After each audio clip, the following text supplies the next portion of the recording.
அதுக்கு அடுத்த நாள் தொடர்ல இந்த ஆண்டு பட்ஜெட் கூடுதல் செலவு தொடர்பா மானிய கோரிக்கையை தாக்கல் செய்ய ஏற்பாடு செஞ்சிருக்காங்க. இந்த மாதிரி 4 நாளுக்கும் ஒரு கணக்கு வச்சிருக்காங்க தமிழக அரசு. ஆனா கரூர் துயர சம்பவம், கிட்னி முறைகேடு, ஆம்ஸ்டாங் கொலை வழக்கு, அடுத்தடுத்து இன்னும் பல விஷயங்கள் குறித்து சட்டப்பேரவையில அதிமுக கேள்வி கேட்கறதுக்கு ரெடியா இருக்காங்க நமக்கு ஒரு சில வட்டாரங்கள் சொல்றாங்க. இது பத்தாதுன்னு இருமல் மருந்து நிறுவனத்தை முறையா ஆய்வு மேற்கொள்ளாத காரணத்தினால 20க்கும் மேற்பட்ட குழந்தைகள் இறந்து போயிருக்காங்க. இது குறிச்சும் கேள்வி எழுப்புறதுக்கு அதிமுக தரப்புல ரெடியா இருக்காங்க.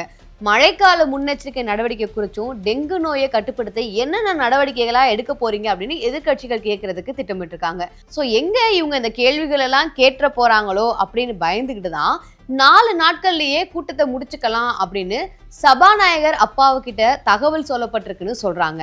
இந்த மாதிரி கேள்விகளை இதையும் மீறி எதிர்கட்சி தலைவர் எங்கேயாவது கேட்டுட்டாரு அப்படின்னா உடனே லைவை கட் பண்ணிடலாம் அப்படின்னு தமிழக அரசு பிளான் பண்ணியிருக்கதா சொல்றாங்க. பொதுமக்களான நம்மளுக்கே தமிழக அரசு கேள்வி கேட்கறதுக்கு இவ்வளவு இருக்கு. அப்போ எதிர்கட்சியில இருக்கவங்களுக்கு ஆளுங்கட்சி செஞ்ச எல்லா குற்றங்களுமே அவங்க கிட்ட இருக்கும். இந்த சட்டப்பேரவையில தான் அவங்க காரசாரமா எடுத்து பேச போறாங்க.